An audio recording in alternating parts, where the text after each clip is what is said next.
अस्सलामुअलैकुम दोस्तों, कैसे हैं आप सब। मैं ज़बीना फ़याज़ एक बार फिर आपके साथ तो शुरू करते हैं लम्से जुनूनियत बाय अरीशा खान पार्ट 2। वो इस वक्त अपने डैड से बातों में मसरूफ़ था जब उसके मैनेजर की कॉल आने लगी। ठीक है डैड, मैं बाद में बात करता हूँ। बिना कुछ सुने फ़ोन बंद कर गया और मैनेजर की कॉल रिसीव करने लगा। मैंने कहा था ना मुझे तब तक कॉल ना करना जब तक वो राज़ी नहीं हो जाती।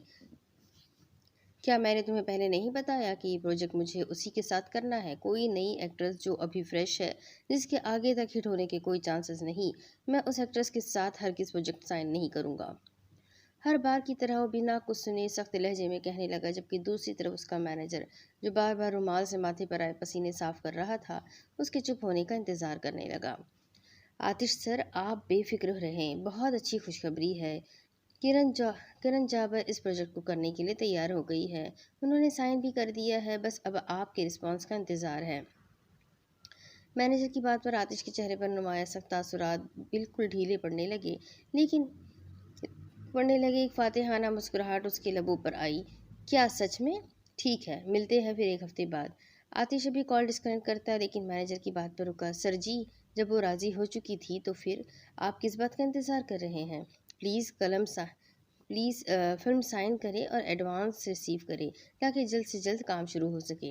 अपने हाथ में पकड़ा गिलास, जिसे एक झटके से उसने ज़मीन पर फेंका था, वह टूटकर करची करची हो चुका था, जबकि मैनेजर आवाज़ सुन चुका था। तुम्हारी जुर्रत कैसे हुई आतिश दुर्रानी से इस तरह की बात करने की? क्या तुम्हें नहीं पता सामने कौन है? एक लम्हे के अंदर उसके मुस्कुराते लब भीज गए थे। उसकी पुरकशिश नीली आंखों में खून उतरने लगा था। यूँ मालूम हो रहा था जैसे उसकी शान में कोई गुस्ताखी हो गई हो। सर जी, वो जस्ट शट अप इडियट। तुमने ये सोच भी कैसे लिया कि आतिश दुर्रानी की मर्जी के बिना ये प्रोजेक्ट आगे बढ़ेगा? जब तक मैं ना चाहूँ कोई कुछ नहीं कर सकता। आज के बाद अगर कोई भी बात मेरे सामने बिना सोचे समझे की तो बहुत बुरा होगा। एंड अब तो मैं एक मंथ बाद ही प्रोजेक्ट साइन करूँगा। कर लो जो करना है, माई फुट स्टूपिड। वो गुस्से से कहता हुआ कॉल डिस्कनेक्ट कर गया, जबकि अब मैनेजर पछता रहा था कि आखिर उसने आतिश के सामने अपनी ज़बान को लगाम क्यों नहीं दिया। अब उस प्रोडक्शन के लिए पूरे 1 महीने इंतज़ार करना पड़ेगा, क्योंकि वो आतिश दुर्रानी था। जो कहता था वो ठान लेता था और वही करता था। दूसरी तरफ आज उसका यूनी में फर्स्ट डे था। वो अपना फर्स्ट लेक्चर अटेंड कर चुका था और अब वो कैंटीन में बैठा बर्गर से इंसाफ कर रहा था। साथ साथ किताब भी पढ़ रहा था, मगर तभी वो वहाँ आई थी। हेलो। वो उसके सामने हाथ बढ़ाए खड़ी थी, जबकि वो नासमझी से उसे देखता हुआ कुर्सी से उठ गया। आप? वो अब तक हाथ बढ़ाए खड़ी थी जब शावेज ने अपना हाथ बढ़ाकर हैंडशेक किया। Welcome to uni, myself Hareem Shah, वो मुस्कुराते हुए कहने लगी, जबकि शावेज तो उसे पहली नज़र में पहचान चुका था। वो वही लड़की थी जिसने उसे पानी की बोतल दी थी। Thanks, I am Shavez Ali. Shavez ने भी उसे मुस्कुराते हुए जवाब दिया, जिस पर हरीम की मुस्कुराहट मजीद गहरी हुई। क्या मैं यहाँ बैठ सकती हूँ? हरीम की मीठी सी आवाज़ पर वो इस बात में सर हिलाने लगा और फिर दोनों आमने सामने बैठ गए। तो कैसा रहा आपका फर्स्ट डे? हरीम ने बगौर उसका जायज़ा लेते हुए कहा। Blue pant, red T shirt, तरतीब से बनाए गए बाल, पुरकशिश हल्की ब्राउन आंखें, शादाब चेहरा जिस पर हल्की सी बियर्ड। वो कोई मासूम सीधा सादा मगर हैंडसम नौजवान ही लग रहा था।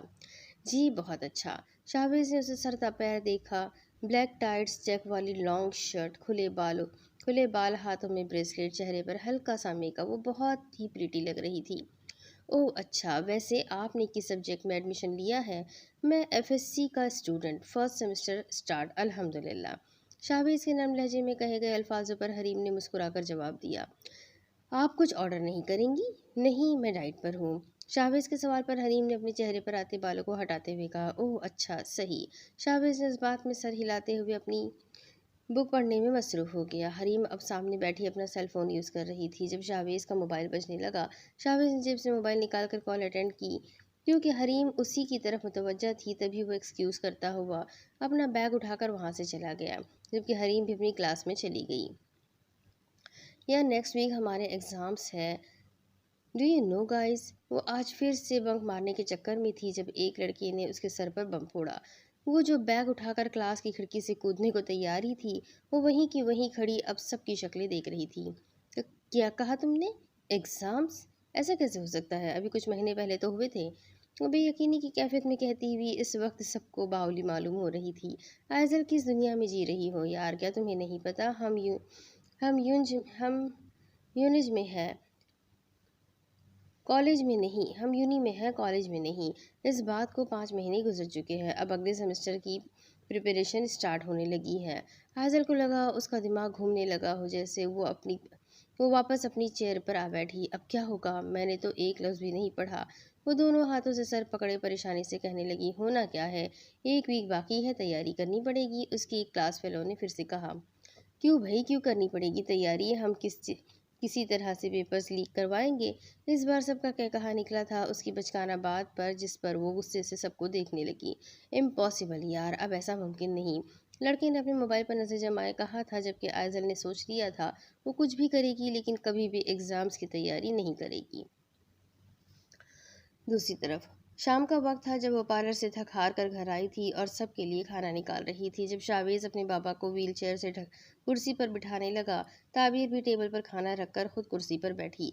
वैसे तो ये कोई डाइनिंग टेबल न था, लेकिन 4 प्लास्टिक की कुर्सियों को एक टेबल के आसपास लगाकर शाहवेज ने उसे डाइनिंग टेबल का नाम दिया हुआ था। शेरजी, कैसा रहा यूनी का पहला दिन? ताबीर ने लुकमा लेते हुए कहा। उफ, आप ही ना पूछे, बहुत मज़ा आया। और आपको पता है, जब मैं वहाँ सब स्टूडेंट्स के साथ बैठकर लेक्चर सुन रहा था, सच में ऐसा फील हो रहा था जैसे मुझसे ज़्यादा पढ़ा लिखा इंसान और कोई भी नहीं। शाहवेज जिस एक्साइटमेंट में उसे बता रहा था, ताबीर मुस्कुराने पर मजबूर हो गई थी, जबकि इस बार इफ्तिखार साहब भी हंसने लगे थे। अच्छा, गुड, तुम तो बहुत जल्दी एडजस्ट हो गए, चलो ये तो बहुत अच्छी बात है, ताबीर ने दूसरा लुकमा बनाते हुए कहा, जबकि इफ्तिखार साहब अब तक ताबीर को देख रहे थे। बाबा जान, कुछ चाहिए आपको? ताबीर ने जब उन्हें अपनी तरफ मुतवज्जा पाया तो मुखातिब हुई। एक ज़रूरी बात करनी है, खाने के बाद करेंगे। ताबीर को तजस्सुस में डालकर वो खाने में मसरूफ़ हो गए, जबकि ताबीर और शाहवेज एक दूसरे को देख रहे थे। पढ़ाई पढ़ाई पढ़ाई, अजीब दिमाग ख़राब कर रखा है इन ज़ालिमों ने। डैड को भी पता नहीं किसने मशवरा दिया था कि मुझे पढ़ाएं, मुझे कौन सा कुछ बन जाना है। वो आज फिर से यूनी की दीवार से कूद रही थी। वो तकरीबन दीवार पर चढ़ तो गई ही थी, लेकिन खुद कलामी करते हुए उसने बिना देखे दूसरी तरफ छलांग लगाई। आह! वो सीधा उसकी गोद में आ गिरी, जो यूनी की दीवार से पुश्त लगाए पैर फैलाए बैठा सिगरेट नोशी करने में मसरूफ़ था। अचानक से अपनी गोद भारी देखकर, चूँकि जबकि आइज़ल जो अब तक उसकी गोद में उल्टे मुँह गिरी पड़ी थी, उस शख्स को देखकर हक्का-बक्का रह गई, जबकि वो उसे आंखें छोटी करते हुए घूर रहा था। तो तुम यहाँ? वो जो उसकी गोद में औंधे मुँह पड़ी हुई थी, उसे देख के अचानक उठ बैठी, जबकि जो आइज़ल के अचानक वाले धक्के से अपना सिगरेट ज़मीन बोस होता देख रहा था, अब उसे घूरने लगा, जबकि वो अब तक उसकी गोद में ही थी।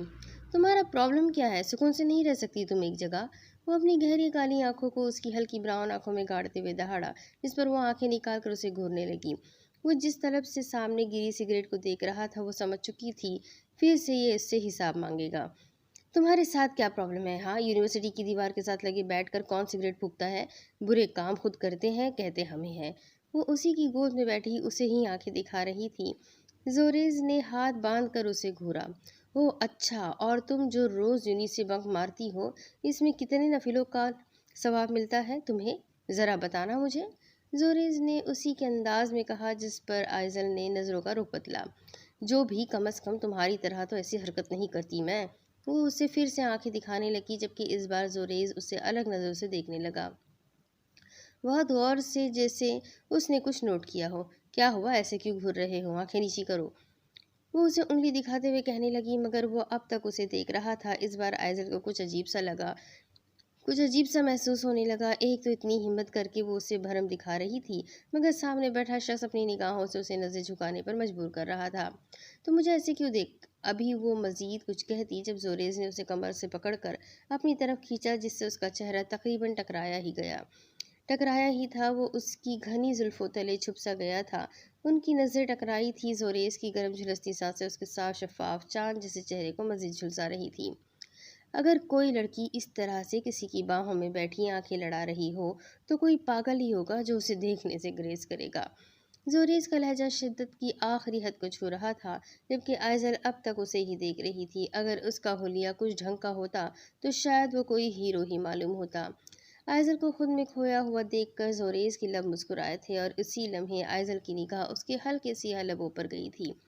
वो उसकी मुस्कुराहट में इतनी खो गई थी कि उसे दुनिया जहाँ की कोई परवाह न थी। उसे तो ये भी परवाह नहीं थी कि वो अब तक उस गैर शख्स की बाहों में थी। ओ मैडम, लगता है तुम्हें मेरी बाहों में रहना कुछ ज़्यादा ही पसंद है। वो उसके कान के करीब सरगोशी करने लगा, जबकि उसके तपते लबों ने आइज़ल के कान की लौ को छुआ था, जिससे आइज़ल थोड़ी सहमी हुई थी, मगर उसके अल्फाजों पर होश में आई और उसके चौड़े सीने पर हाथ मारकर दूर होने लगी। वैसे अगर चाहो तो रह सकती हो, मुझे कोई एतराज़ नहीं है मिस, जोरेज ने उसे जताने वाले अंदाज से कहा, जबकि आइज़ल दांत भींचते हुए उसकी गोद से उठ खड़ी हुई और साथ ही जोरेज भी अपने इंतहा के फ़कीर हुलिये को संवारते हुए उठा। मैडम, हिसाब। वो पहले ही उससे अपने आखिरी अल्फाज पर तपा चुका था, अब मजीद वो उसकी शक्ल देखने को बर्दाश्त नहीं रखती थी। आइज़ल ने खूंखार नज़रों से उसे घूरा और अपनी जेब से गोल्ड लीफ का पैक निकाल कर उसकी तरफ उछाला, जिसे वो थाम गया। आइज़ल बिना कुछ कहे अपनी गाड़ी की तरफ बढ़ने लगी, जब उसकी आवाज़ पर उसके कदम रुके। मैडम, ये तो फुल है, जबकि कुछ देर पहले गुजरे हुए वाक़ये के मुताबिक आपने मेरा एक सिगरेट ज़ाया किया है, तो मैं इसमें से एक ही सिगरेट लूँगा। वो न जाने क्यों उसके सामने इतना इंसाफ पसंद बनता था, मगर इस बार आइज़ल ने भी कसम खा ली थी कि वो पीछे पलट कर देखेगी भी नहीं।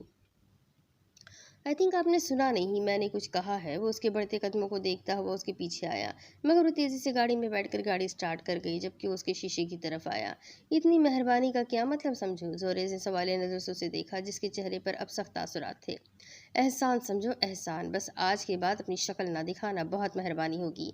वो सख्त लहजे में कहती हुई गाड़ी स्टार्ट करके वहाँ से चली गई, जबकि वो सर खुजाता उसे जाता देखता रहा। एहसान और जोरेज? नो वे। जोरेज दुर्रानी सिर्फ एहसान करना जानता है, लेना नहीं। वो उसके दिए हुए सिगरेट की डिब्बी को देखने लगा। हिसाब तो बराबर करना ही पड़ेगा, चाहे कैसे भी करूं। उसने डिब्बी से एक सिगरेट निकालकर लबों में दबाई और जेब से लाइटर निकालकर सिगरेट सुलगाया। तो मैडम दोबारा मेरी शक्ल नहीं देखना चाहती, लेकिन मिलना तो पड़ेगा। एहसान चुकाने के लिए ही सही। वो एक तरफा मुस्कुराहट लिए वापस अपनी जगह पर आ बैठा था। बाबा, ये आप क्या कह रहे हैं? ऐसा मुमकिन नहीं, मैं कैसे वहाँ? वो तकरीबन 15 मिनट से इनकार किए जा रही थी, लेकिन इफ्तिखार साहब अब तक अपनी बात पर अड़े हुए थे, जबकि शाहवेज हाथ में बुक लिए उन दोनों की गुफ्तगू सुन रहा था। ताबीर, बस तुम कल जा रही हो, मैंने मिनहाज बेटी से बात कर ली है और मुझे कोई एतराज़ नहीं, क्योंकि मुझे अपनी लाडली पर पूरा भरोसा है। और फिर तुम्हारी भी तो बचपन से ख्वाहिश थी ना कि तुम मॉडलिंग करो, तो अब क्या मसला है? इफ्तिखार साहब की बात पर ताबीर ने नज़र झुकाई। वाकई उसे मॉडलिंग का बहुत शौक था, लेकिन अब जब उसके पास मौका खुद चलकर आया था तो वो पीछे हट रही थी। बाबाजान, इस वक्त मुझ में इतनी समझ नहीं थी, लेकिन आपको पता है ना, अगर मैं इस फील्ड में चली गई तो रिश्तेदार कितना कुछ कहेंगे हमें, और फिर मैं नहीं चाहती कि मेरी वजह से मेरे बाबा का नाम खराब हो। मेरी ख्वाहिश से ज़्यादा मुझे मेरे बाबा अजीज़ है। ताबीर ने इफ्तिखार साहब के शाने पर सर टिकाया कहा, जबकि शाहवेज अब तक मुंह बनाए दोनों को देख रहा था। ताबीर, तुम बहुत छोटी थी जब से तुमने घर की जिम्मेदारी उठाई हुई है, शायद ये हर किसी के बस की बात नहीं। जब तुम सबके लिए इतना सोच रही हो तो तुम्हारा भी हक बनता है अपने ख्वाब पूरे करने का। और क्या पता आगे जाके तुम्हारे पास इतना सब कुछ हो कि तुम अपनी पढ़ाई भी मुकम्मल कर लो। और मेरा बच्चा, तुम क्यों परेशान हो रही हो? कोई कुछ कहेगा तो तुम्हारे बाबा है ना, वो संभाल लेंगे। इफ्तिखार साहब ने उसे प्यार से समझाते हुए कहा। वो हमेशा से ऐसी थे। उनका सारा गुस्सा सिर्फ शाहवेज से शुरू होकर शाहवेज ही पर ख़त्म हो जाता था। जहाँ बात ताबीर की आती थी तो वो पिघल जाते थे। और फिर उन्होंने इतना बड़ा फैसला ऐसे ही थोड़ी किया था, बहुत सोच समझ कर किया था। उन्हें डर था कहीं उनके गुजर जाने के बाद वो लोग ताबीर को अपने साथ ना ले जाए, उसकी ज़िंदगी मुश्किल ना हो जाए। इसलिए वो ताबीर को उसके पैरों पर खड़ा देखना चाहते थे, ताकि वह आगे के फैसले खुद अपनी मर्जी से कर सके और हर मुश्किल का डट कर मुकाबला कर सके। बाबा, मगर मगर वगर कुछ नहीं, मैं अब कुछ नहीं सुनूंगा। मुझे नहीं पता मेरी ज़िंदगी कितनी है। मेरे मर जाने के बाद कोई नहीं आएगा तुम दोनों को सहारा देने के लिए। अलबत्ता इस मकान को हड़पने के लिए सब आ जाएंगे। इसलिए तुम अपने पैरों पर खड़ी हो जाओ, कुछ बन जाओ, ताकि तुम्हारे पास हर तरह की पावर हो। इफ्तिखार साहब की बात पर ताबीर खामोश हो गई, जबकि शाहवेज अब तक चेहरे के अजीब व गरीब जाविये बनाए उन्हें घूर रहा था। तुम आज रात सिलाई करके सारे जोड़े उनके हवाले कर लो, और मज़ीद कोई जोड़ा सीने के लिए हामी ना भरना। कल दोपहर तुम पार्लर जाओगी, वहाँ मिनहास तुम्हारा इंतज़ार कर रही होगी। जी बाबा, जैसे आप कहें मेरी लाडली बेटी। इफ्तिखार साहब ने प्यार से उसका माथा चूमा और अपने सीने से लगाया, जबकि अब शाहवेज की बर्दाश्त के बाहर हो चुका था। उफ, बस भी कर दे आप दोनों, मुझे तो कोई पूछता ही नहीं। यहाँ अगर कोई बड़ी शख्सियत है तो वो है रिटायर सरकारी मुलाजिम इफ्तिखार अली साहब और उनकी ग्रेजुएटेड लाडली बेटी ताबीर अली। बस बाकी तो मैं बेचारा पता नहीं किधर से आया हुआ गरीब आदमी हूँ, कोई पूछता ही नहीं। शाहवेज़ की बचकाना अंदाज पर ताबीर और इफ्तिखार साहब दोनों ही हंसने लगे, जबकि शाहवेज़ ने मजीद मुंह बनाया। तुम कहीं से नहीं आए, तुम भी इस रिटायर सरकारी मुलाजिम की ही औलाद हो, इधर आओ मेरे पास। शाहवेज़ की आंखों में एक चमक सी आई, क्योंकि आज काफ़ी वक्त बाद उसके बाबा उसे प्यार से बुला रहे थे। वो किताब चारपाई पर रखता हुआ बेड पर आया, जबकि इफ्तिखार साहब ने उसे भी गले से लगा लिया। हाय, कितना मज़ा आ रहा है, आज पहली बार इज्जत मिल रही है। शाहवेज़ की बात पर ताबीर ने हंसी दबाई, जबकि इफ्तिखार साहब ने उसे दूर किया। निकल यहाँ से, आया बड़ा इज्जतदार कहीं का बावला लड़का। ये उनका प्यार था, जिस पर शाहवेज़ ने जल्दी से उनके मीठे गुस्से पर उनके माथे पर बोसा दिया और अपनी किताबें उठाए बाहर को भाग गया। दूसरी तरफ वो इस वक्त अपने मेंशन में मौजूद बड़े से हॉल में बैठा हुआ था। उसका मोबाइल मुसलसल बजा जा रहा था, लेकिन वो बेतासुर चेहरा लिए आंखें बंद किए बैठा था, जबकि हस्बे आदत सिगरेट उसके हाथ में था। ना जाने कितने मशहूर डायरेक्टर्स और प्रोड्यूसर्स की डायरेक्टर्स और प्रोड्यूसर्स की दिन भर कॉल आती रहती थी, मगर वो अपने मूड पर चलने वाला इंतहा का मूडी इंसान था। वो हमेशा से ही ऐसा था, लेकिन मज़ीद शोहरत हासिल होने के बाद वो इंतहा का घमंडी इंसान बन चुका था। उसके पास दौलत की कोई कमी नहीं थी, जायदाद में सबकी बनिस्बत उसका हिस्सा ज़्यादा था, क्योंकि वो उसके बाप की मेहनत थी। साथ ही वो खुद भी पढ़ाई मुकम्मल करने के बाद डैड का ऑफिस ज्वाइन कर चुका था। वो एक ही साल में उसने अपनी कंपनी को इतनी तरक्की दिलाई थी कि हर एक की ज़बान पर बस वजाहत दुर्रानी के बेटे आतिश दुर्रानी का नाम होता था। मगर एक दिन उसके हसन अंदाज़े शख्सियत को देखकर प्रोड्यूसर ने नई प्रोडक्शन के लिए उसे सिलेक्ट किया था, मगर आतिश को इस बात की कोई ख़ास खुशी नहीं हुई थी, क्योंकि वो अपनी शख्सियत और किरदार से वाकिफ़ था। कभी न कभी तो किसी न किसी फील्ड में उसे आना ही था, जबकि वो करता कुछ नहीं था। लेकिन उसके हुस्न किरदार और रौबदार शख्सियत को देखकर गोल्डन चांस खुद उसके कदमों में आते थे। तब से अब तक वो हट चल हट चल रहा था। उसे किसी भी चीज़ की कोई कमी नहीं थी। हिट चल रहा था। अरबों की तादाद में उसके फैंस बन चुके थे, जो उसके हुस्न और शख्सियत के दीवाने हो चुके थे। न जाने कितने चैनल वालों ने उसे अपने शो में बुलाया था, जहां उसकी शख्सियत और हुस्न के काफ़ी चर्चे भी हुए थे। साथ ही बहुत से फैंस बमुश्किल उसका ऑटोग्राफ लेने में कामयाब होते थे, जो खुद को इस दुनिया का सबसे ज़्यादा खुशनसीब इंसान समझते थे। सर जी, बाहर आपसे कोई मिलने आया है। कौन? सर जी, कोई कामी शाह है। मुलाजिम की बात पर उसके लबों पर एक फातिहाना मुस्कुराहट आई। उसने आंखें खोलकर एक मगरूर निगाह मुलाजिम पर डाली तो वो सर झुका गया। उसे कहो आतिश दुर्रानी मसरूफ़ है, फिर कभी आना। लापरवाही से कहता हुआ सामने लगे एस्ट्रे से सिगरेट बुझा गया। जी, मैंने यही कहा था, लेकिन वो जाने को तैयार ही नहीं है। अब तक दरवाजे पर खड़े आपसे मिलने की राह देख रहे हैं। वो पहले भी काफ़ी बार आ चुके थे, अब जब आप शूट पर थे। मुलाजिम ने जैसे जैसे बाहर का हाल बयान किया, वैसे वैसे एक सुकून आतिश के दिल में उतरा था। ठीक है, उसे कहो इंतज़ार करे, आधे घंटे बाद उसे ड्राइंग रूम में बिठा देना। सख्त लहजे में कहता हुआ वो मुलाजिम को कांपने पर मजबूर कर गया। मुलाजिम हुक्म की तामील करते वहाँ से चला गया, जबकि आतिश के लब अब भी मुस्कुरा रहे थे। कामी शाह, फाइनली तुम्हें अपने प्रोजेक्ट के लिए मेरी ज़रूरत दरकार है। मुझे पता था एक दिन तुम घुटने ज़रूर टेकोगे, और देखो आज वो दिन आ ही गया जब तुम बेबस लाचार जैसे मेरे दर पर आ खड़े हो। एक ज़ोरदार कहकहा पूरे हॉल में सुनाई दिया था, जबकि वो दूसरी सिगरेट जला रहा था। थैंक्स एडी, हमारे लिए वक्त निकाला। यहाँ आने की वजह? सामने बैठे शख्स की बात को नज़रअंदाज करते वो कश लगाते हुए कहने लगा, जिससे सामने बैठे शख्स ने जब्त किया। दरअसल एक नई प्रोडक्शन के बारे में आपसे बात करनी थी। हम एक नए प्रोजेक्ट की तैयारी कर रहे हैं। वो अपनी बात मुकम्मल तौर पर बताने लगा तो आतिश ने बेजारी से कहा, जिस पर सामने बैठा शख्स उसे अजीब नज़रों से देखने लगा, मगर यह उसकी मजबूरी थी। उसे हर हाल में आतिश को राज़ी करना था। सर, हमारे पास एक ऑफ़र है। सर, हम चाहते हैं हम अपने नए प्रोजेक्ट में आपको कास्ट करें। एक ज़ोरदार कहकहा लगाया, उसने सिगरेट को एस्ट्रे में मसल दिया। अब तुम मुझे ऑफर करोगे? आतिश ने मगरूराना अंदाज में कहा, जिस पर उसने अपने पसीने साफ किए। सर, अगर आप हमारे साथ काम करने के लिए रजामंद हो जाते हैं तो हम आपको एडवांस में बहुत ज़्यादा रकम देंगे। बस आप ऑफर कबूल करें और एडवांस आपके अकाउंट में। उस आदमी की बात पर आतिश ने 2 उंगलियों से अपनी हल्की ब्राउन दाढ़ी को रगड़ा। अगर मैं ना करूँ तो? सर देखें, ना एक्ट्रेस की कमी है और ना ही शोहरत की, लेकिन अगर आप ऑफर कबूल कर ले तो दोनों का फायदा होगा।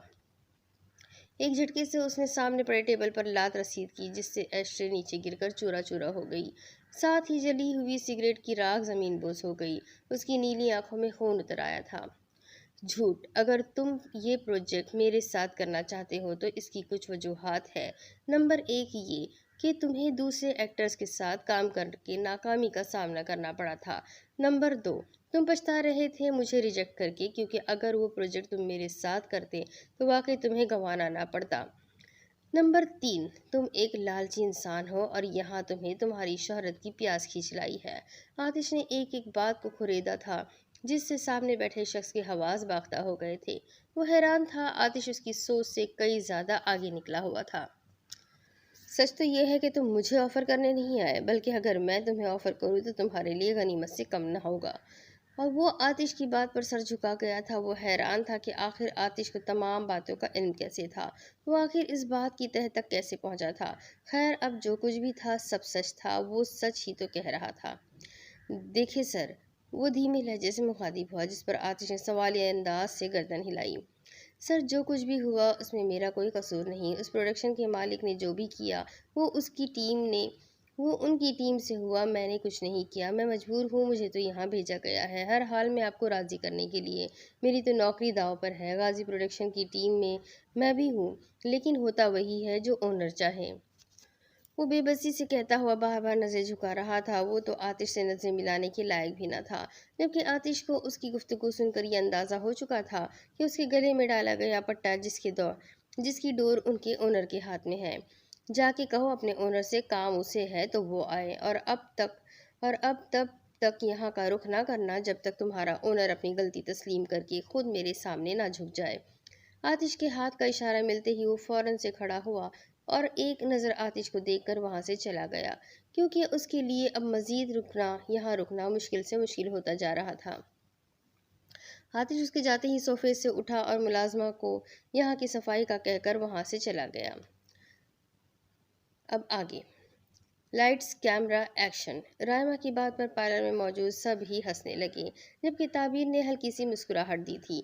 वो इस वक्त दुल्हन के लिबास में मलबूस थी। लाल रंग के ब्राइडल ड्रेस में वो कोई खूबसूरत अप्सरा ही लग रही थी, जबकि मेकअप उसके मासूम से चेहरे के हिसाब से बेहद तरतीब से लाइट सा किया गया था, और ज्वेलरी भी ज़्यादा हैवी नहीं थी। वाह, माशाल्लाह आपी, ये तो हीरोइन लग रही है पूरी की पूरी। मुझे लगता है ये कंपटीशन आप ही जीतेंगी। राइमा की बात पर मिन्हास मुस्कुराने लगी। अच्छा, अब जल्दी करो, वो लोग हमें पिक करने आते ही होंगे। वो लोग आज पहली बार ब्यूटी कंपटीशन की तकरीब में आए थे। वहाँ बहुत सारी मॉडल्स मौजूद थी, मगर ताबीर उन सब की बनिस्बत बहुत ज़्यादा प्यारी लग रही थी। तकरीब शुरू हुई। अनाउंसर ने एक एक मेकअप आर्टिस्ट का नाम अनाउंस किया। बहुत सी मेकअप आर्टिस्ट मुख्तलिफ वजूहात की वजह से फेल होकर वापस अपनी कुर्सी पर आ बैठी थी।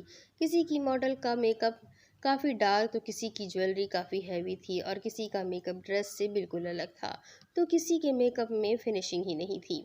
अनाउंसर ने अब तीसरे नंबर पर एक आर्टिस्ट को स्टेज पर बुलाया था और अवार्ड दिया। फिर दूसरे नंबर पर एक मेकअप आर्टिस्ट को बुलाया और चेक दिया, और अब पहले नंबर की बारी थी। मीनाज दिल ही दिल में दुआ कर रही थी, मगर तभी अनाउंसर ने उसका नाम पुकारा। वो हैरत से ताबीर और रायमा को देखने लगी। वाह वापी, हम जीत गए, वो खुशी से झूमने लगी थी। जब मिन्हास ने ताबीर की तरफ हाथ बढ़ाया, जिसे ताबीर थाम गई। वो दोनों स्टेज पर गए थे, जहां उन्हें अवार्ड के साथ साथ चेक भी मिला था, और मिन्हास को बेस्ट मेकअप आर्टिस्ट सिलेक्ट किया गया था। अब वो अब से वो इंडस्ट्री में काम करने वाले मॉडल्स और एक्टर्स का मेकअप किया करेगी। उसे इतनी बड़ी कामयाबी मिली थी। ताबीर की फ़ोटो शूट की जा रही थी। हर एंगल से सबकी नज़र ताबीर पर थी। वो चांद की तरह चमक रही थी। ताबीर, मेरे ख्याल से तुम अपना ड्रेस यहीं पर चेंज कर लो। मैं तुम्हारा ड्रेस लाई हूँ। बहुत रात हो गई, तुम इस तरह दुल्हन के बेस में घर कैसे जाओगी? रायमा की बात पर ताबीर ने इस बात में सर हिलाया और उसके बताए गए रूम की तरफ चली गई। वहाँ वहाँ से भी वहाँ से रूम्स थे वहाँ भी रूम्स थे। उसे उस जगह पर बहुत से रूम्स देखकर कुछ अजीब सा महसूस हो रहा था। किसमें जाऊँ किसमें? वो कश्मकश में मुब्तला इधर उधर देख रही थी जब एक दरवाज़ा खुला नजर आया। वो उस तरफ बढ़ी मगर अंदर जाने से पहले ही जब उसकी नज़र अंदर के मंजर पर पड़ी तो वो शर्म से पानी पानी हो गई।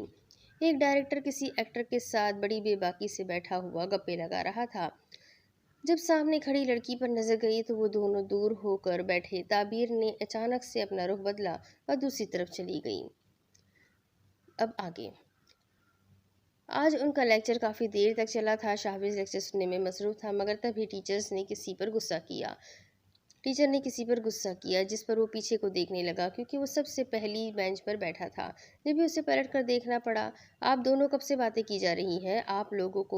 अगर आप लोगों को लेक्चर अटेंड नहीं करना तो काइंडली क्लास से बाहर चली जाए। पूरी क्लास को डिस्टर्ब ना करें।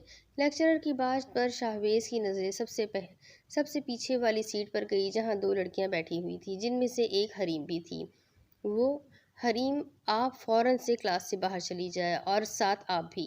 उन्होंने दोनों को इशारा करते हुए कहा जिस पर हरीम की नज़र शाहवेज पर गई। वो उसे ही देख रहा था।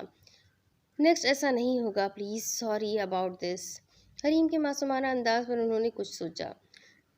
देन आप यहाँ फर्स्ट बेंच पर आकर बैठे। शाहवेज नासमझी से सामने खड़े लेक्चरर को देखने लगा जो हरीम को उसके साथ बैठने का हुक्म दे चुके थे।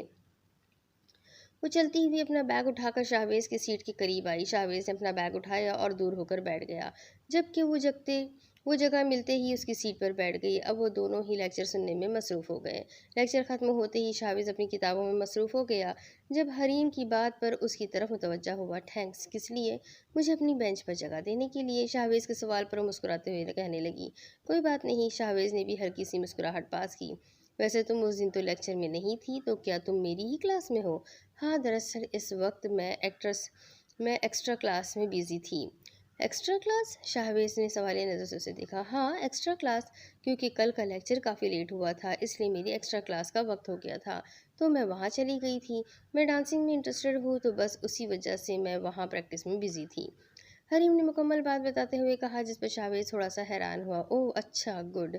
जी वैसे ब्रेक टाइम हो गया है, कैंटीन चलें? उसके सवाल पर वह इस्बात में सर हिलाता हुआ उसके साथ ही कैंटीन में चला गया। वैसे आपने बताया नहीं आप कहाँ रहते हैं? आई मीन डिफेंस के कौन से एरिया में? हरीम के सवाल पर कुछ पल के लिए वो खामोश सा हो गया था। वो मैं डिफेंस का रहने वाला नहीं हूँ। एक गरीब घराने में रहने वाला शख्स हूँ मैं। शाहवेज की भी शाहवेज की भी पर वो थोड़ी शर्मिंदा की बात पर भी वो थोड़ी सी शर्मिंदा हुई थी मगर जल्द ही संभल गई। ग्रेट, तो क्या आप जॉब भी करते हैं? नहीं, लेकिन आप इतने सवाल क्यों पूछ रही हो? बस ऐसे ही। शाहवेज ने उसकी बात पर सर हिलाते हुए ऑर्डर दिया जबकि वो उसे ही देख रही थी। दोनों ने अपने हिस्से का बर्गर ख़त्म किया और वापस अपने नेक्स्ट क्लास अटेंड करने के लिए चले गए। हाय, वो इस वक्त अपने रूम में मौजूद थी जब उसे खिड़की की तरफ से किसी की मर्दाना आवाज़ सुनाई दी। वो चौंकी मगर जब पलटकर खिड़की की जानिब देखा तो जो उसके चारों तबाक रोशन हो गए थे।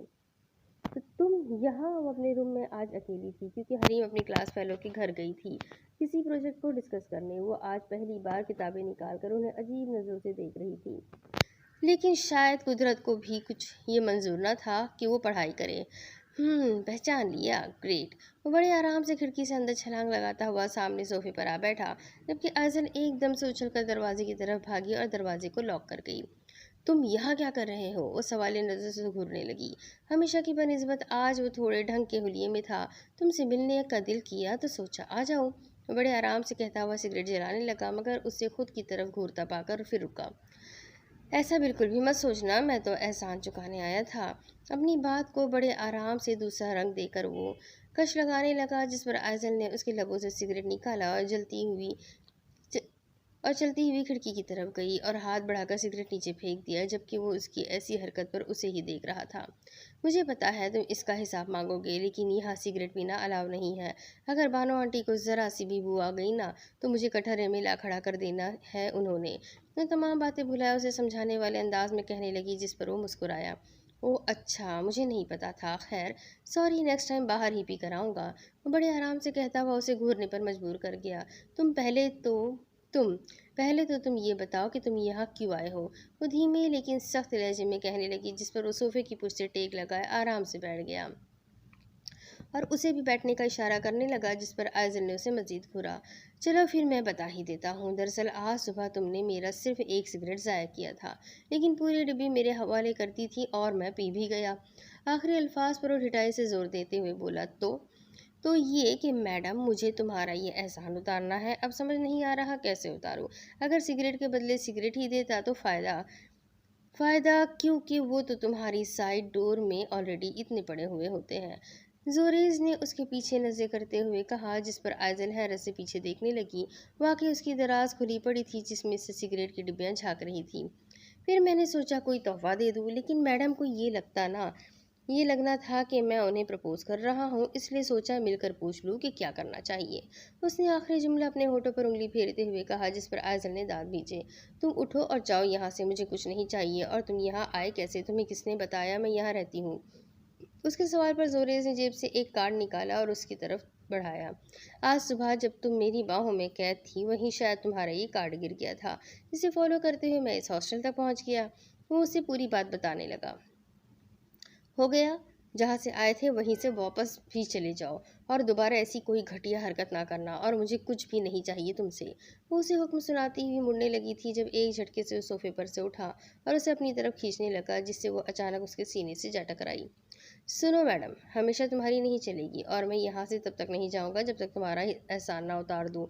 वो उसे अपने करीब किए सख्त लहजे में कहने लगा, मैं तुम्हारा मुंह तोड़ दूंगी, हटो पीछे। वो इतनी बुरी तरह चीखी थी कि बाहर से गुजरती बानो आंटी ने उसकी आवाज़ सुन ली थी। आइजल लड़की, क्या हुआ है? तुम ठीक तो हो? अब वो पछता रही थी। उफ, इन्हें भी इसी वक्त आना था। वो परेशानी से कहती हुई कोई बहाना सोचने लगी। आइजल, जी आंटी, दरअसल मैं मूवी देख रही थी। दरवाज़ा खोलो। इस बार उसकी ठीक वाली हवा निकली और वो बानो आंटी के नेचर से वाकिफ़ थी। वो बहुत ही कोई कुरेदने वाली खातून थी, जो हर बात को कुरेद कर असल जड़ तक पहुंचने का हुनर जानती थी। तुम जाओ यहाँ से। नहीं, मैं तो नहीं जाऊँगा, जोरेज ने चटाई से कहा, लेकिन इस वक्त उसे कुछ भी करके जोरेस को आंटी से छुपाना था।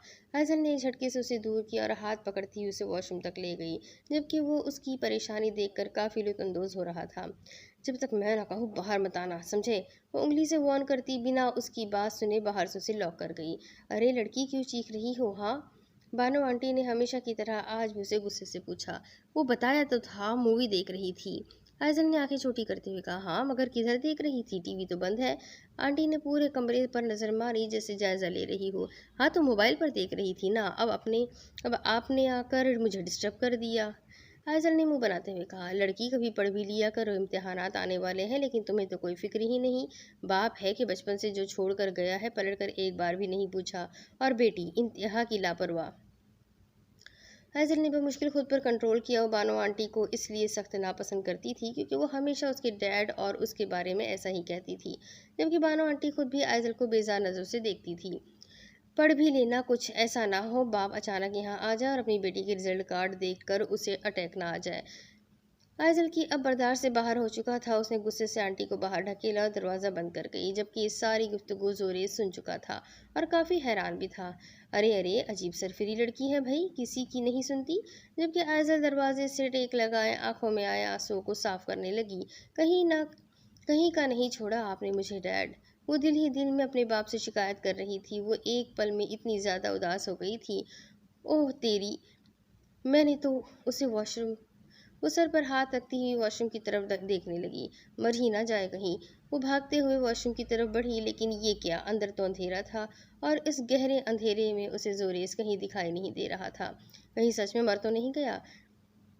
तौबा तौबा, अस्तगफार, पता नहीं कैसे कैसे लोग हैं यहाँ, अल्लाह पाक बचाए रखना। पता नहीं क्या क्या होता होगा यहाँ। वो बड़बड़ाती हुई दूसरे रूम्स की जानिब बढ़ी थी। वो मोबाइल पर मसरूफ चलता हुआ अपनी वेंटी से बाहर आ चुका था। वो दूसरी जानिब जा रहा था जब बेध्यानी से किसी से टकराया। आह! वो अभी नीचे गिरने ही लगी थी जब आतिश ने उसे कमर से थामा। वैसे तो वो खुद से टकराने वाले वजूद पर भड़कने वाला ही था, लेकिन उसके मासूम चेहरे को देखते हुए वो उसे थाम गया था। आतिश की नीली खूबसूरत आंखें उसकी हल्की ब्राउन बड़ी बड़ी आंखों से टकराई थी। वो एक पल के लिए गुमसा हो गया था उसके सरापे खैज वजूद में, मगर वो डरी सहमी हुई सी अब तक कांप रही थी। वो आतिश को अपनी तरफ मुतवज्जा देखकर डर रही थी। उसने आतिश के सीने पर हाथ रखते हुए उसे खुद से दूर किया और खुद को संभालती हुई खड़ी हुई। आतिश उसके चेहरे का उड़ता हुआ रंग देख चुका था। वो समझ चुका था वो यहाँ नई मॉडल होगी, इसलिए वो ऐसे डरी होगी, जबकि ताबीर को सामने खड़ा शख्स किसी शहजादे से कम न लग रहा था। लेकिन वो इस बात से बहुत अच्छी तरह वाकिफ थी कि वो यकीनन कोई बड़ा एक्टर होगा, और ऐसे लोग अच्छे नहीं होते। आह! वो अभी हाथ बढ़ाकर लाइट ऑन करने ही लगी थी, जब जोरेज़ ने उसका हाथ पकड़कर उसे अपनी तरफ खींचा। वो एकदम उससे टकराई। उसी दौरान दोनों की बीट मिस हुई। जोरेज़ का एक हाथ उसकी कमर पर, जबकि दूसरा हाथ बोर्ड पर रखकर लाइट ऑन की। तब आइज़ल को एहसास हुआ वो उसके किस हद तक करीब थी। मैं मर जाऊंगा तुम्हारा एहसान उतारे बिना। डोंट वरी, ऐसा कभी नहीं होगा, जोरेज़ ने उसकी हल्की ब्राउन आंखों में देखते हुए कहा, जहां हल्की नमी थी, जो शायद बानो आंटी की बातों की वजह से थी। जोरी समझ चुका था जब आइज़ल होश में आई और उसे दूर ढकेलते हुए वहां से बाहर निकलकर कमरे में आई, जबकि वो अभी उसी के पीछे पीछे चल दिया। तुम यहाँ से जा रहे हो या ज़बरदस्ती तुम्हें इस खिड़की से नीचे धक्का दे दूँ? आइज़ल ने अपनी किताबें जो बेड पर फैली हुई थी उन्हें मजीद फैलाए हुए कहा। हिम्मत है तो ट्राई करो, लेकिन मैं तुम्हारा एहसान उतारे बिना यहाँ से नहीं जाने वाला, ओके? वो ढिठाई की आखिरी हद को छू रहा था, जिस पर आइज़ल दांत भींचते हुए उसकी तरफ तेजी से बढ़ी। अब मंजर कुछ ऐसा था कि वो दीवार से लगा हुआ था और आइज़ल उसके बेहद करीब थी। नंबर दो अपना। आइज़ल ने जेब से फ़ोन निकालकर उसकी तरफ बढ़ाया और खूंखार नज़रों से उसे देखने लगी, जिस पर बेसाख्ता जोरेज़ के लब मुस्कुराए। ओह, तो मैडम को मेरा नंबर चाहिए था तो सीधा बोल देती, ये कौन सा तरीका है मांगने का? उसने शौक लहजे से कहा, जिस पर आइज़ल ने मजीद उसे घूरा। बकवास बंद करो और नंबर डायल करो। ओके ओके, वो धीमे लहजे में कहता हुआ उसके मोबाइल में अपना नंबर डायल करने लगा। अब जाओ यहाँ से, मुझे जब तुम्हारी ज़रूरत पड़ी बुला लूँगी, ताकि तुम पर ही क्या किया हुआ एहसान उतर सके। आइज़ल 2 कदम दूर हुई और उसका नंबर सेव करने लगी। ये बेहतर होगा कि तुम मुझे सुबह 12 के बाद कॉल करो, क्योंकि मैं देर से उठता हूँ। अलबत्ता अगर तुम चाहो तो रात के 12 बजे भी कर सकती हो, मैं रात देर तक जागता हूँ। आइज़ल ने उसे मजीद घूरी से नवाजा तो वो निचला होंठ दांत तले दबा गया। जबकि आइज़ल उसका नाम नहीं जानती थी, इसलिए सोच रही थी कि किस नाम से सेव करे। तभी जोरेज़ ने मोबाइल छीना। मेरा नाम जोरेज़ दुरानी है, प्यार से सब 2 नंबर आदमी कहते हैं, लेकिन अगर तुम चाहो तो प्यार से नफ़रत से मेरा नया नाम भी रख सकती हो, जैसे चर्सी, मवाली, हिरोंची, शराबी वगैरह वगैरह। वो अपना नया नाम सेव करके उसे मोबाइल थमाने लगा, जबकि वो अजीब नज़रों से उसे देख रही थी। ऐसे ना देख पगली, प्यार, ओह तुम जैसी को तो प्यार हो ही नहीं सकता, अलबत्ता बुखार ज़रूर हो जाएगा। वो अपनी बात मुकम्मल करता हुआ खिड़की की तरफ बढ़ा। समझ से बाहर है, वो मुंह में ही मनमनाती हुई, मगर वो सुन चुका था। समझ में आऊँगा भी ये नहीं, अलबत्ता दिल में ज़रूर आ जाऊँगा एक दिन। जोरेज़ ने एक तरफा मुस्कुराहट लिए उसे आंख मारते हुए कहा, जिस पर आइज़ल गुस्से से लाल पीली हो गई थी। अभी वो उसे कुछ कहती जब वो खिड़की से नीचे छलांग लगा चुका था। कोई इतना बेशर्म कैसे हो सकता है, कहा तो था बचपन से हूँ, वो बेयकीनी से बुलंद आवाज़ में कहने लगी, मगर तब ही नीचे से उसकी आवाज़ आई। आइज़ल पैर पटकती हुई खिड़की की तरफ बढ़ी, मगर वो अपनी बाइक पर बैठकर जा चुका था। जब उसकी नज़र मोबाइल पर पड़ी तो नंबर का नाम देखकर हैरान रहेगी, जिस पर नाम सेव था और साथ मिस्ड कॉल भी हो गई थी। एहसान चुकाने वाला। वो सर झटकती हुई वापस बेड पर आ बैठी और फिर से अपनी किताबों का अजीब व गरीब मुंह बनाते हुए जायज़ा लेने लगी। दूसरी तरफ वो उसको देखने में इतना मगन हो गया था कि उसे पता ही नहीं चला कि उसके मोबाइल पर बार बार किसी की कॉल आ रही थी, जब किताबी मासूम सी शक्ल लेकर अब तक वहीं खड़ी हुई थी। Are you okay? वो धीमे लहजे में पूछता हुआ 1 कदम करीब आया, जब ताबीर घबराती हुई 2 कदम दूर हुई। इस पर आतिश नासमझी से उसे देखने लगा। वो बिना कुछ कहे अपने रास्ते बढ़ गई, मगर वो अब तक वहीं खड़ा उसके फेस के रिएक्शन का सोच रहा था। मगर तभी उसकी दोबारा कॉल आई। उफ़, मैं तुम्हें कब से कॉल कर रहा था। हाँ, मुझे उससे मिलना है, अबाउट शूट कुछ काम था। वो कॉल पिक करता हुआ वहाँ से बाहर चला गया, जबकि ताबीर अपना ड्रेस संभालती हुई एक रूम में आई, जो बहुत ज़्यादा खूबसूरत सा बना हुआ था।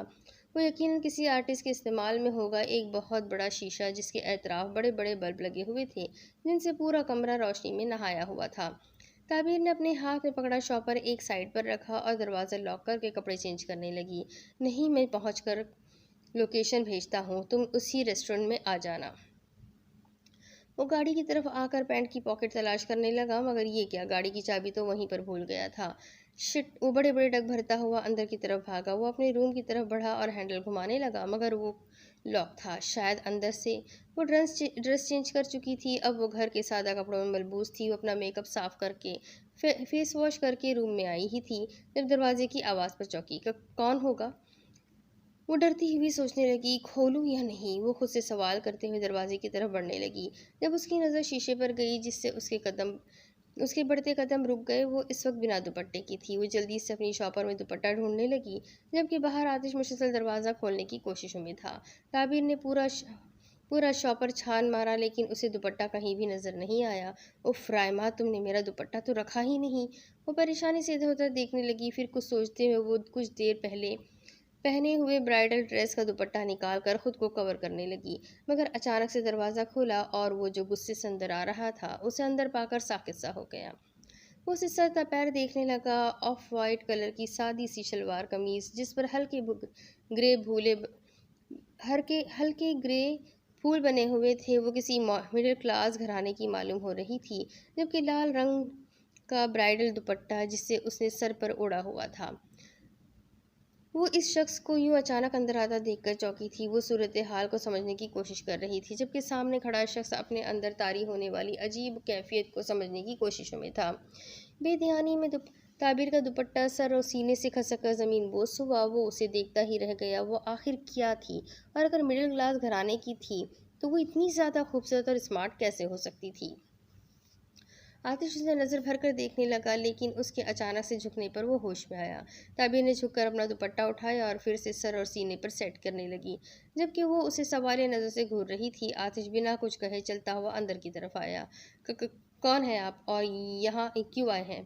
ताबीर उस खूबसूरत शहजादे से खौफ आ रहा था जबकि उसके सवाल पर आतिश ऐब्रो का जाविया बनाया उसे देखने लगा जो उसी की वेंटी में खड़ी उस पर ही सवाल कर रही थी। ये तो मुझे आपसे पूछना चाहिए मिस, कौन है आप? आतिश के कदम उसकी तरफ बढ़े जिन्हें देखते हुए वो पीछे हुई। आतिश को ये जानकर बहुत हैरानगी हो रही थी कि वो इतना मशहूर स्टार था जिसे देखने के लिए लाखों लड़कियां मरती थी और जब आज वो एक लड़की से टकराया था तो बजाय वो उस पर फिदा होने के वो उसे उससे ही दूर भाग रही थी। आखिर ऐसा भी होता है कि कोई आतिश को ना जानता हो? मैं क्यों बताऊं कि कौन हूं मैं? ताबीर ने आंखें छोटी करते हुए खौफ से कहा जबकि आतिश उसके चेहरे पर बिखरी मासूमियत को देख रहा था। आतिश के बढ़ते कदम पर वो पीछे हुई थी जिससे उसका भारी दुपट्टा फिर से खिसका था जिसे आगे बढ़ते हुए उसने थाम लिया था। वो दुपट्टा ताबीर की तरफ बढ़ाने लगा। ओके ना बताओ। वो मुख्तसर सी बात कहता हुआ ड्रेसिंग की तरफ आया। ड्रेसिंग पर उसकी कार की कीज रखी हुई थी जिन्हें थाम कर वो वापस जाने लगा मगर पलट कर एक नज़र उसे देखना ना भूला जो उसे ही देख रही थी। ताबीर के चेहरे का उड़ता हुआ रंग देख कर वो बिना कुछ कहे वहाँ से चला गया जबकि उसके जाते ही वो लंबी लंबी सांसें भरने लगी। तभी रायमा उसे ढूंढती हुई उसकी तरफ बढ़ी। तो ताबीर, तुम यहाँ क्या कर रही हो? तुमने मुझे कहाँ फंसा दिया? हाँ, तुम्हें पता है तुम्हारी वजह से मैं किन किन रूम्स में चली गई थी? जहाँ उसके मुंह को ब्रेक लगा जिस पर रायमा उसे सवालिया नज़र से देखने लगी। खैर, तुम मेरा दुपट्टा पार्लर में भूल आई हो, अब मैं कैसे जाऊंगी? ताबिर ने बात पलटते हुए बोला। अरे नहीं पागल, दुपट्टा मेरे बैग में था, ये लो। और तुम्हें मैंने किसी और रूम में भेजा था। तुम इस वेंटी में क्या कर रही हो? ये आम मॉडल्स के लिए नहीं। अब चलो यहाँ से जल्दी। रायमा की बात पर वो साकित हो गई थी। यानी ये वाकई उस हैंडसम नौजवान का रूम था। वो जल्दी जल्दी से अपना दुपट्टा ओढ़कर वहाँ से चली गई जबकि रायमा भी उसके साथ साथ चली गई। दूसरी तरफ, हाय कैसे हो शावेज? वो आज यूनी आते ही अपनी क्लास में बैठ गया था। हरीम उसे ढूंढते हुए यहाँ आई थी क्योंकि वो पहले ही अपनी डांसिंग क्लासेस की वजह से लेक्चर मिस कर चुकी थी। मैं ठीक, और आप हरीम? शावेज के इस अदबी लहजे पर हरीम के लबों पर मुस्कुराहट बिखरने लगी। हरीम बिना कुछ कहे अपना बैग लिए उसकी सीट पर बैठ गई जबकि शाहवेज को अब उसके पास बैठने से कोई प्रॉब्लम न थी। कैसा रहा आज का लेक्चर? बिल्कुल अच्छा, शाहवेज ने मुख्तसर सा जवाब दिया। वो ज़्यादा किसी से बात नहीं करता था मगर हरीम ने भी आज ठान लिया था वो उससे फ्रेंडशिप करके ही रहेगी। कुछ देर खामोश रहने के बाद हरीम ने फिर से कुछ कहना चाहा। शाहवेज जी? हरीम जी? शाहवेज, तुम्हें 3 दिन हो गए मगर तुमने अब तक कोई दोस्त नहीं बनाए, क्यों? मैं बिला वजह किसी से बात नहीं करता। ये तो मैं भी जानती हूँ शाहवेज, लेकिन तुम क्या अपने 4 साल इस यूनि में बिना दोस्त बनाए गुजार लोगे? हरीम की बात पर शाहवेज थोड़ा सा मुस्कुराया। हरीम जी, दोस्त बनाने और दोस्त मानने में बहुत फ़र्क होता है। आज अगर मैं दोस्त बना भी लूँ तो कौन सा सामने वाले शख्स ने मुझे दिल से दोस्त मान लेना है? ये सब तो टाइम पास के लिए होता है और मैं अपना कीमती वक्त ज़ाय नहीं करना चाहता। शाहवेज की बात पर हरीम ने इस बात में सर हिलाया, जबकि शाहवेज फिर से अपनी किताबों में मसरूफ़ हो गया। लेकिन वो भी हरीम थी। अच्छा, अगर मैं कहूँ कि मैं तुमसे फ्रेंडशिप करना चाहती हूँ तो? हरीम ने आज बहुत हिम्मत करके ये कह ही दिया था, जब शाहवेज संजीदगी से उसकी तरफ देखने लगा। मगर मैं आपसे फ्रेंडशिप क्यों करूँगा? आप तो लड़की हैं, मैं लड़का हूँ। वो बड़ी मासूमियत से कहने लगा। हाँ तो क्या लड़का लड़की फ्रेंड नहीं हो सकते? नहीं। वो भी मजीद कुछ कह दी, जब शाहवेज ने जल्दी से कहा, जिस पर वो शाहवेज को देखने लगी। आई मीन शायद हो सकते हैं, लेकिन मेरी डिक्शनरी के मुताबिक तो लड़का लड़की कभी दोस्त नहीं बन सकते। एतराफ़ में नज़र दौड़ाता हुआ कहने लगा, जहाँ आस-पास बहुत से कपल्स बैठे हुए थे। अगर आप चाहें तो सब कुछ हो सकता है, हरीम ने संजीदगी से कहा। जिस पर शाहवेज ने बिना कुछ कहे नज़र झुका ली। फ्रेंड्स? हरीम ने उसकी तरफ हाथ बढ़ाया, जिसे वो पहले भी थाम चुका था, लेकिन फ्रेंडशिप के लिए नहीं। वो कुछ देर यूं ही कभी उसके नाजुक से हाथ तो कभी उसके मासूम से चेहरे को देखता रहा। मगर जब हरीम ने उससे यूं अपनी तरफ मुतवज्जा पाया तो अपना हाथ पीछे खींच लिया। दूसरी तरफ वो आज यूनिवर्सिटी नहीं गई थी। रात जब हरीम अपनी दोस्त के घर से वापस आई थी तो पहली बार उसने आयज़ल को पढ़ाई करता पाया था, और वो इतना थक गई थी कि उसने रात ही हरीम को कह दिया था कि वो उसे सुबह यूनि के लिए ना उठाए। वो अब तक सो रही थी जब उसका फ़ोन बजने लगा, जो उसकी नींद में खलल पैदा कर रहा था। आयज़ल ने 2-3 बार तो इग्नोर किया, फिर गुस्से से मोबाइल उठाकर नंबर बिना देखे ही कान पर लगा गई। कौन हो तुम? हाँ, और क्यों सुबह सुबह तंग कर रहे हो? वो गुस्से से बोलने लगी, जबकि नींद अब भी उसकी आंखों में थी। एक्सक्यूज़ मी मैडम, पहली बात तो ये कि मैं कौन हूँ ये आपको नंबर देखकर समझ जाना चाहिए था, और दूसरी बात ये कि सुबह नहीं हो रही, दोपहर के 2 बज चुके हैं। जोरीज की आवाज़ कानों में पड़ते ही वो झट से उठ बैठी और सामने लगी घड़ी में टाइम देखने लगी तो वाकई 2 बज रहे थे। क्या इतना टाइम हो गया और मैं इतना कैसे सो गई? My God! वो सर पकड़े खुद कलामी करने लगी, जबकि दूसरी तरफ उस शख्स के लबों पर हल्की सी मुस्कुराहट आई थी। और तुमने मुझे वो क्यों फ़ोन किया? अभी वो उसी सदमे में थी जब उसे याद आया। आपको जगाने के लिए, जोरीज ने शरारती लहजे में कहा, जिस पर आयज़ल ने दांत भींचे। बात सुनो मिस्टर, मैंने तुम्हें अपना नंबर इसलिए नहीं दिया कि सुबह सुबह मुझे फ़ोन करके जगाओ, और तुम्हें मुझे जगाने की कोई ज़रूरत नहीं। मुझे यूनिवर्सिटी जाना भी नहीं था, तो मैं देर से ही उठने वाली थी। वो अपनी बात को तोड़ मोड़ कर उल्टा जोड़कर झूठ बोलने लगी, क्योंकि भले से उसे यूनी नहीं जाना था, लेकिन वो जल्दी उठने वाली थी क्योंकि उसे कुछ नोट्स लेने जाना था। ओह अच्छा, रियली? काश यूनी चली जाती तो आज के अनाउंसमेंट के बारे में अमल होता। जोरेज ने अफसोस से भरपूर लहजे में कहा, जिस पर आयज़ल की आंखें खुली की खुली रह गई। कि क्या मतलब अनाउंसमेंट? हाँ, अनाउंसमेंट। मैडम, 2 दिन बाद तुम्हारे एग्ज़ाम्स हैं। इनफैक्ट आज तो यूनी में तमाम स्टूडेंट्स ही गए होंगे, क्योंकि आज सब ने फॉर्म सबमिट करवाना था। वो जितना पुरसुकून लहजे में बता रहा था, उतना उसकी टेंशन बढ़ती जा रही थी। व्हाट? कल तक तो ऐसा कुछ भी ना था, तो फिर आज? वो सर पकड़ते हुए बेयकीनी से बोली। तुम यूनी में रुकोगी तो तुम्हें कुछ पता चलेगा ना। कल तुम मेरे ऊपर कूद कर यूनी से भागी थी, शायद तुम्हें याद हो। जोरेज ने तंजिया अंदाज में कहा, जबकि वो सारा गुस्सा भुलाए अब आगे का सोच रही थी। मुझे जाना होगा यूनी, वरना मेरा नाम। वो जल्दी से बेड से उठकर वॉशरूम भागी। जल्दी जल्दी से उसने फेस वॉश किया और कपड़े चेंज करने लगी। बीच बीच में अपने आप को न जाने कितना कुछ कह रही थी, इस बात से अनजान कि वो कॉल डिस्कनेक्ट करना ही भूल गई थी। और जोरेश, जिसके पेट में अब हंस हंस के दर्द होने लगा था, वो जब मोबाइल उठाने आई तो कॉल लगी हुई थी, तो वो बेयकीनी से स्क्रीन पर देखने लगी। तो तुमने अब तक कॉल नहीं काटी? आइजल ने भड़कने वाले अंदाज में कहा, क्योंकि वो उसके कहकहों की आवाज़ सुन चुकी थी। ओह वो सॉरी, मैंने तो सोचा तुम खुद काट दोगी, इसलिए। अब बंद करो फ़ोन, मुझे गाड़ी भी निकालनी है। रुको, गाड़ी की क्या ज़रूरत? मैं नीचे खड़ा हूँ, नीचे आ जाओ। वैसे भी अब तुम गाड़ी निकालोगी, फिर साफ़ करोगी, चेक करोगी, वक्त लग जाएगा। वो कुछ देर सोचने के बाद खिड़की की तरफ बढ़ी। वो वाकई नीचे अपनी कार के साथ खड़ा हुआ था, उसे हाथ हिला रहा था। उस वक्त उसे सबसे ज़्यादा फिक्र अपने काम की थी।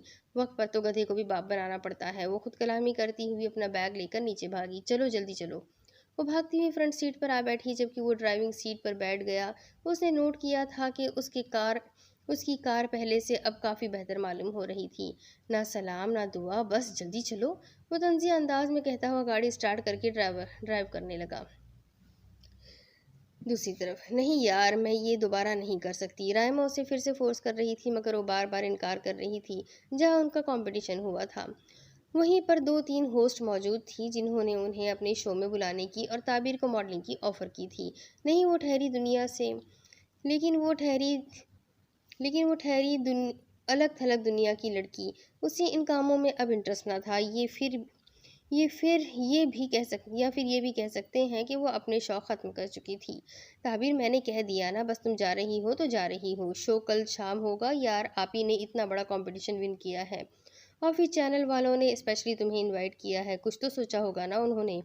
रायमा की बात पर ताबिर ने फिर से उसे घूरी से नवाजा। छोड़ो ताबिर, तुम एक काम करो, मुझे एक मेकअप आर्टिस्ट की कॉल आई है, उसने तुम्हें अपने साथ काम करने की भी ऑफ़र दी है। मिन्हास ने रायमा को चुप करवाया, क्योंकि उसे पता था ताबिर रायमा की कभी भी नहीं मानेगी। कैसी ऑफ़र आपी? लेकिन मैं तो यहाँ बहुत खुश हूँ ना, मुझे इसी पार्लर में काम करना है, मुझे नहीं जाना किसी और पार्लर। ताबिर ने इंतहाई मासूमियत से कहा, जिस पर रायमा उसके गले लग गई। हाय मेरी दोस्त, मेरी बहन की पूरी बात तो सुन ले। रायमा की बात पर मिन्हास हंसने लगी। पूरी बात? हाँ ताबिर, मैंने उन्हें तुम्हारे बारे में बताया था कि तुम मेहंदी बहुत अच्छी लगाती हो, और जो तुमने डिज़ाइन बनाए थे ना, मैंने वो भी उन्हें सेंड किए हुए थे। उन्होंने तुम्हें अपनी टीम में आने की ऑफ़र की है, वो चाहती है तुम उनके लिए काम करो। उफ़ आपी, मुझे कुछ समझ नहीं आ रही। देखो तुम उनके पास जाओ, उनसे मिलो, वो तुम्हें टैटू बनाना सिखाएंगी और फिर 2-3 दिन की प्रैक्टिस के बाद तुम कस्टमर्स को टैटू बनाया करना। सिंपल। बहुत कमाई है इस काम में, और फिर तुम तो अपने डिज़ाइन बनाती हो, तुम्हें तो बहुत कामयाबी मिलेगी। टैटू का नाम सुनकर उसकी आंखों में चमक आई, क्योंकि वो मेहंदी के साथ साथ टैटू भी बनाने का शौक रखती थी। वो इस काम के लिए वो कभी इनकार कर ही नहीं सकती थी। जी जी ज़रूर, मैं आज ही बाबा जानी से पूछ कर आपको। इसकी कोई ज़रूरत नहीं, मैंने इफ्तिखार अंकल से बात कर ली है। अभी ताबीर कुछ कहती जब मिन्हास की बात पर चौंकी। मिन्हास आपी, लेकिन मैंने फ़िलहाल उसके बारे में कुछ सोचा भी नहीं।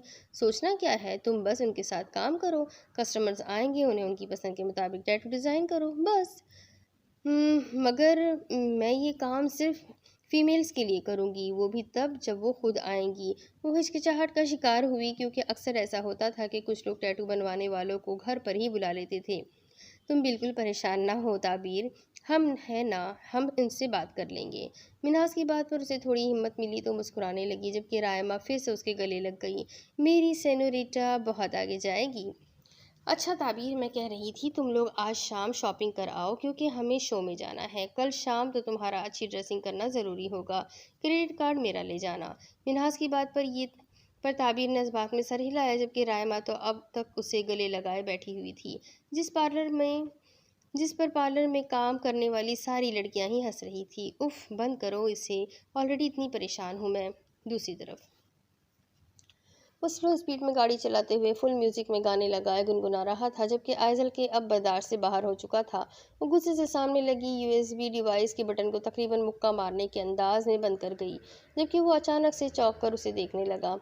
ओ मैडम, गुस्सा किस बात का दिखा रही हो? खुद ही सोई हुई पड़ी थी, मैंने ही आकर जगाया है और अब मुझ पर ही गुस्सा दिखा रही हो? जोरेज ने गाड़ी सड़क के किनारे रोकी, जिस पर गाड़ी एक झटके से रुकी। तो एहसान नहीं किया है तुमने मुझ पर, समझे? और तुम जो इतनी तेज़ म्यूज़िक चला रहे हो, दिमाग फट रहा है मेरा। एक तो पहले ही बहुत देर हो चुकी है, ऊपर से तुम इतना मर के गाड़ी चला रहे हो। अगर इतनी ही खटारा गाड़ी थी तो लाए ही क्यों? तुम रहने दो, मैं खुद टैक्सी करके चली जाऊंगी। नहीं जाना तुम्हारी खटारा गाड़ी में, वो बिना उसे मौका दिए बोले जा रही थी, जबकि जोरेस के चेहरे पर सख्त तासुरात नुमाया हो चुके थे। अपनी गाड़ी को खटारा का लफ्ज़ इस्तेमाल करने पर उसका खून खौलने लगा था। अभी वो कार का दरवाज़ा खोलती जब जोरेस ने उसे एक झटके से पीछे किया और सीट बेल्ट बांधने लगा। अभी वो नासमझी से उसे देख रही थी जब दोनों की नज़रें मिली। उससे अपने इतना करीब पाकर आइजल की धड़कनें तेज़ होने लगी थी, जबकि वो अब तक सब तासुरात लिए उसे घूर रहा था। एक झटके से उसे पीछे करके वो खुद ड्राइविंग सीट पर एडजस्ट हुआ। तो तुम्हें लगता है मेरी गाड़ी खटारा है, राइट? तो यानी तुम्हें अपनी गाड़ी की पावर दिखानी पड़ेगी, जोरेज ने सख्त लहजे में कहते हुए हाथ स्टीयरिंग पर जमाए और क्लच दबाते हुए एक झटके से गाड़ी भगाई। अब हाल कुछ यूँ था कि वो अपने उड़ते हुए बालों को संभालने में मसरूफ़ थी और साथ ही साथ उसे घूरने से भी नवाज रही थी। जो फुल स्पीड से गाड़ी भगा रहा था, जैसे कोई कार राइड रह चुका हो कार राइडर रह चुका हो। मैडम, हम पहुंच गए। वो जो अब आंखें पीछे बैठी थी, उसका लम्स अपने कंधे पर महसूस करके झट से आंखें खोल गई। मेहरबानी, और अब तुम जा सकते हो, टैक्सी कर लूंगी। वो पैर पटकती हुई उसकी गाड़ी से निकली और यूनी के गेट से अंदर चली गई, जबकि जोरेज उसकी स्पीड पर एक तरफा मुस्कुराहट लिए वहीं बैठा रह गया। अब इसके आगे की कहानी मैं आपको अगली किस्त में सुनाती हूँ कि आगे क्या होगा। कहानी बहुत इंटरेस्टिंग है और काफ़ी लॉन्ग भी है, तो मेरे साथ बने रहिएगा। चैनल को सब्सक्राइब कर लीजिएगा, बेल आइकन को ज़रूर दबा दीजिएगा। और अगर आपको स्टोरी पसंद आ रही है तो शेयर करना, कमेंट करना और लाइक करना ना भूलिएगा।